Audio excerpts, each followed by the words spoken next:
বাতাসে ঝুলে আছে এক পুরনো নিঃশ্বাস, ঢাকা শহরের ফুসফুসে। আমার শহর একসময় জীবনের কেন্দ্র, আজ কেবল অতীতের প্রতিধ্বনি। মিরপুর স্টেডিয়ামে একদিন ছিল উল্লাস, করতালির ঢেউ। আজ সেখানে শুধু ঘাসের বিছানা আর নিস্তব্ধতা। মিরপুর 10-এর মেট্রো স্টেশনে যে ট্রেন একসময় মানুষ বহন করত, এখন শুধু লতাপাতা ধরে রেখেছে ভাঙা রেল লাইন। শহরের প্রতীক শাপলা চত্বর আজ এক জলে ডোবা আয়না। মানুষ নেই, শুধু প্রকৃতির ছাপ।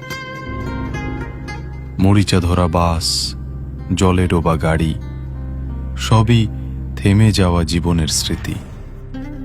জাতীয় স্মৃতিসৌধ, যে স্থানে সংগ্রামের ইতিহাস লেখা, আজ সেখানেও শেকড় গেঁথেছে নীরবতা। ভাঙা জানালা দিয়ে হাওয়া গায় এক বিষণ্ণ গান।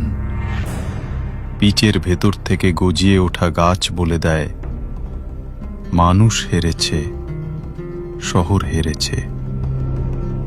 কিন্তু এই ধ্বংসস্তূপে আছে অদ্ভুত এক শান্তি।